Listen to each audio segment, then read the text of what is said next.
petite capsule biblio, décoder la personnalité humaine.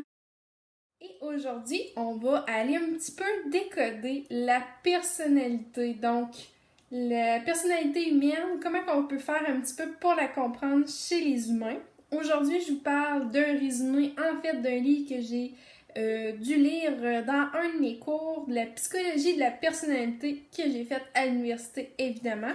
On va aller voir le résumé de ce livre-là. Les théories des recherches, des résumés en fait de plusieurs chercheurs, dont Freud, Roger, Kelly, la théorie des traits de personnalité, approche fondée sur l'apprentissage, socio-cognitive et traitement de l'information. On comprend pas tout le temps comment l'autre réagit. On a des valeurs, l'autre réagit pas comme nous. Donc ça fait partie de la personnalité. C'est les enjeux de la vie quotidienne, puis les caractéristiques de l'individu qui forge notre personnalité. Puis ça va nous emmener à chaque approche différente. Donc ça va faire en sorte que chacun de nous, on va prendre une approche différente pour vivre sa vie parce qu'on voit la vie d'une différente couleur, différemment selon les enjeux et selon les caractéristiques qu'on a.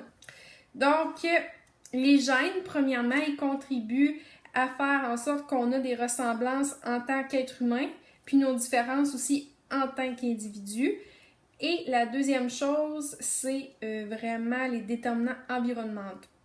Donc là, on retient déjà que les enjeux, les caractéristiques font en sorte que ça crée une personnalité chez un être humain. Puis, après ça, qu'est-ce qui interfère? Il y a deux choses. Donc, il y a les gènes et les déterminants environnementaux. Donc, les gènes, comme j'en ai parlé, et les déterminants environnementaux, on parle bien sûr de la culture, on parle de la classe sociale, la famille et les amis, les pairs. Donc, au niveau de la culture, on le sait déjà, tout dépendant où on est dans la société, dans le monde, si on est dans le monde occidental ou etc., ça va faire en sorte déjà qu'on va avoir une pensée différente. Quand on va naître, premièrement, on va apprendre par imitation parce que on n'a rien vécu encore, donc c'est notre première vie, notre seule vie. Donc, on va se fier au comportement, aux gestes qu'on va voir chez les autres. Puis, tout dépendant dans quelle société on est, on ne vit pas la vie de la même manière. Ça peut être à cause de la température, à cause de la politique, c'est monarchie ou autre, va faire en sorte que les gens n'agiront pas de la même manière. Si on est axé plus sur l'argent, l'éducation, tout ça, ça va faire en sorte que notre société va nous faire rentrer dans un moule un petit peu différent. Et t'es pas obligé de suivre ce moule-là, mais parfois on se dit la question, mais comment ça je suis née ici, je m'en vais en vacances en Asie, puis là je me dis, je vivrais tellement bien, moi qui adore le riz, peut-être. Mais c'est ce qui fait en sorte qu'on partage certains traits de la personnalité parce qu'on a dit que les enjeux autour de nous et les caractéristiques d'un individu vont faire en sorte que ça va modifier notre personnalité. Donc, il y a différentes influences, ça va de soi, qui nous changent, qui vont changer nos besoins puis nos moyens de les satisfaire. Donc, qui vont engendrer également la façon d'exprimer nos émotions. Par exemple, en Chine, tout ça, ils vont peut-être plus donner des bisous, des câlins. Nous, ici, entre hommes, c'est plus la poignée de main. Les femmes vont donner des câlins. Donc ça, c'est une façon différente également. Ça peut être aussi par rapport à notre éducation. On n'a pas été habitué d'avoir des câlins. Donc, on n'est pas porté à en donner. Ça joue également. Ce que nous trouvons drôle ou triste aussi, ça va jouer. Ta famille, si dépendant de la sorte de blague qu'elle a fait, peut-être que tu es habitué à des blagues plus sarcastiques, mais en fait, c'est ça, à cause que tu es né dans ce milieu-là. La façon qu'on s'exprime, la manière de vivre et de mourir, donc notre rapport par rapport à ça va changer aussi si nous considérons ça sain ou malsain. Donc, il va falloir que je pratique mes S. Et la classe sociale, ça permet de déterminer évidemment le statut de l'individu à sa naissance, mais peut changer au courant de sa vie, mais quand même va classifier sans le vouloir l'individu, son rôle, ses responsabilités, ses privilèges qu'il va jouer dans la vie. Ces facteurs-là vont beaucoup influencer sur la perception de l'individu lui-même puis les membres des autres classes sociales. Donc, quelqu'un qui est pauvre et qui devient riche, ou quelqu'un qui a tout le temps été riche, si on peut penser à ça, n'aura pas la même ouverture, la même empathie ou la même personnalité, la même façon d'agir dans la vie. Donc, c'est à prendre en considération. La façon aussi qu'il dépense son argent, hein. Quand on dit, là, en Inde, les gens sont, par exemple, très heureux avec ce qu'ils ont, puis pourtant, ici, un occidental va dire, ben là, moi, il me manque telle affaire. On est beaucoup plus matérialiste, je dirais, ici.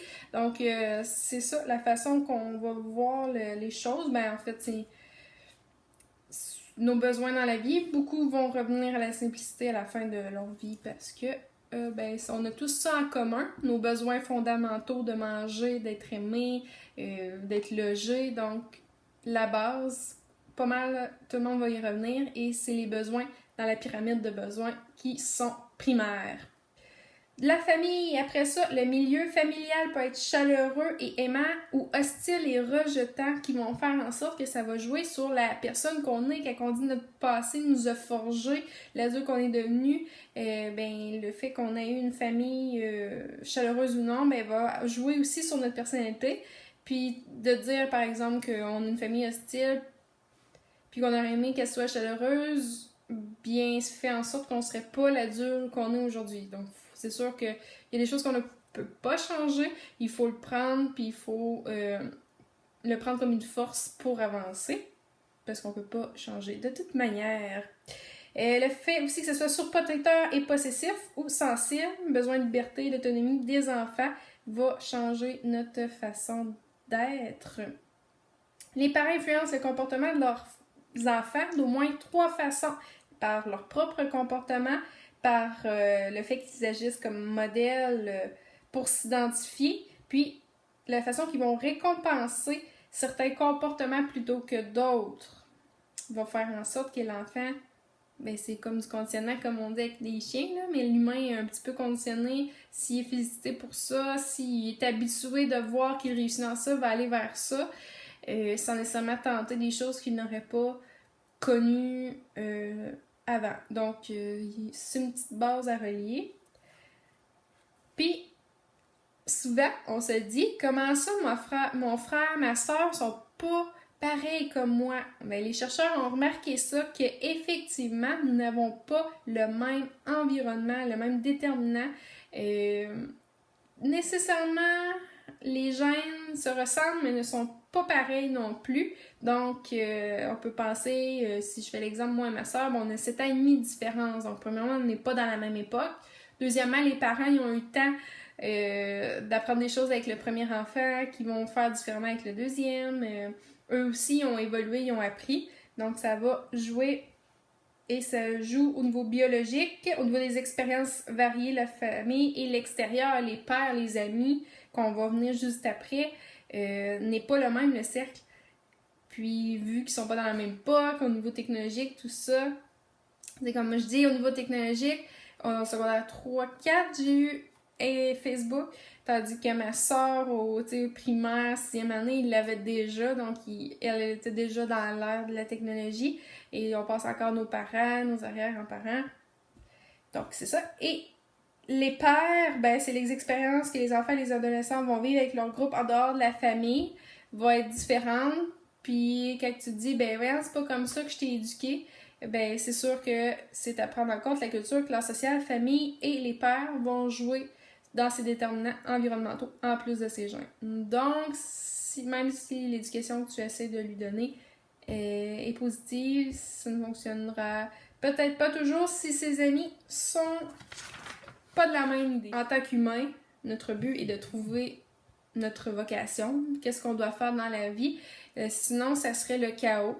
Donc, on remarque ça aussi, malgré le fait que la vraie réponse, pourquoi qu'on est là, ne serait peut-être pas bonne à savoir pour éviter le chaos. Ça créerait peut-être le contraire, mais en fait, on a tous besoin de quelque chose pour avancer, des buts et des objectifs. Et puis, c'est le cas ici. Dans la vie quotidienne, on cherche un modèle, une constance, une prévisionnabilité des événements. On veut gérer un petit peu ce qui va arriver dans le futur parce que l'inconnu nous fait peur et c'est normal. Puis si dans nos vies, on n'était pas capable de trouver l'ordre, ben ça serait le chaos. Donc, il faut trouver, d'après moi, un juste milieu entre le chaos et la stabilité, dans le sens que si tu restes toujours dans ce que tu connais, tu vas peut-être pas découvrir ta vraie nature, ce en quoi tu es vraiment bon. Le conditionnement aussi au niveau de la pensée, plus que je réalise des choses, plus que je vais être tentée de faire ça, moi aussi, de transmettre à mes enfants. Ça peut être la bonne chose pour le moment que tu découvres, la bonne façon de faire, mais il y a plusieurs chemins à prendre. C'est pour ça qu'on dit faire une petite part là, de chaos dans notre vie en utilisant l'inconnu pour découvrir peut-être mieux encore. Ce qui est de la croissance et du développement, l'approche se repose sur les habitudes par renforcement et imitation. Donc là, c'est un petit mélange de tout ce que j'ai vu, que je vous dis là. Et puis, c'est important, c'est ça qu'ils disent à la fin, en résumé, de ne pas prendre juste la théorie de Freud, la théorie de lui, la théorie de lui. Il faut aller un petit peu dans chacun. Comme on dit en éducation, il y a plusieurs approches pour enseigner, mais là, c'est toi qui décides la façon que tu veux l'apporter. C'est toujours bien d'aller piger un petit peu dans tout ce que tu as appris, parce que il n'y a pas une seule personne qui a la solution infuse, la réponse parfaite. Et donc, il faut aller avec notre couleur et prendre les éléments qui nous convient dans le positif. Donc, la recherche du modelage indique que l'observation du modèle entraîne l'acquisition de nouvelles réponses et modifie la fréquence de nos comportements appris dans le passé. Et oui, apprendre, ça fait mal, mais il faut tout le temps déconstruire pour grandir. Et puis ça demande quand même une ouverture pour pas dire, ben non, moi j'ai appris ça, c'est comme ça, puis c'est pas vrai. On apprend des choses qui évidemment vont évoluer ou qui n'étaient pas tout à fait comme ça. Ils disent qu'il y a un modèle de dépression qui a été sorti par Beck pour se concentrer sur le fait que l'individu qui est dépressif va dévaluer systématiquement ses expériences antérieures et actuelles. Donc quelqu'un qui tombe dans son négatif, n'a pas réussi à remonter dans son état d'esprit, à se motiver, va tout nier et enlever la valeur de ce qu'il a fait dans le passé au moment présent. Il va juste dire dans le futur, je serai pas capable et tout ça. Puis ça va l'emmener à se voir comme un perdant, à considérer le monde comme une source de frustration, puis à envisager l'avenir sur un jour sinistre. Les visions de soi négatives, donc nous, on se voit négativement, je suis médiocre, non désirable, sans intérêt. Des visions du monde négatif, comme le monde est trop exigeant à mon égard, ma vie est une suite interrompue par d'autres défaites. Puis, des visions négatives de l'avenir, comme je ne connaîtrai jamais rien d'autre que cette vie de souffrance et de privation. Donc, la personne qui est déprimée est vraiment enclin aux erreurs de traitement de l'information au niveau de l'état d'esprit, comme je vous dis. Par exemple, est porté au signe de rejet à la conclusion que personne ne m'aime. Donc, dès qu'il y a quelqu'un qui ne lui parlerait pas, ça y est, on généralise, personne ne m'aime. Puis, c'est vraiment des erreurs cognitives qui sont la cause de la dépression. C'est pour ça qu'on dit de contrôler un petit peu l'état d'esprit, à être positif, à écrire c'est quoi que tu as réalisé, tes gratitudes, qu'est-ce que les gens ont bien dit de toi, parce que quand on dit le positif attire le positif, je suis désolée, mais c'est vrai et c'est aussi vrai pour le négatif. Donc, si je dis personne ne m'aime, je ne vaux rien, je ne connaîtrai jamais le bonheur, bien ton cerveau va enregistrer ça comme un fait et c'est ce qui va arriver. Donc, on dispose l'être humain de mille et une façons de se connaître, de comprendre le fonctionnement de sa personnalité. Pourtant, on n'est pas toujours conscient. Hein, on rentre dans le train-train quotidien, on s'oublie. Donc, encore une fois, on écrit, on parle avec les gens, on prend un moment arrêté pour nous. Sinon, on va s'oublier. Et c'est là que, j'avais pas pensé, mais il y avait eu des facteurs, des signes avant qui me disaient d'arrêter, de ralentir, des choses comme ça. Les troubles mentaux surviennent quand les pulsions instinctives entrent en conflit avec le fonctionnement. Donc, quand que ton faire n'est plus en lien avec ton être, eh bien, c'est là que les fils se touchent. Donc, sur ce, merci. Si vous avez aimé, vous pouvez aimer, partager, commenter et vous abonner à ma chaîne YouTube. Et merci de faire partie des personnes qui veulent mieux pour l'avenir. Donc, merci à vous encore. Au revoir.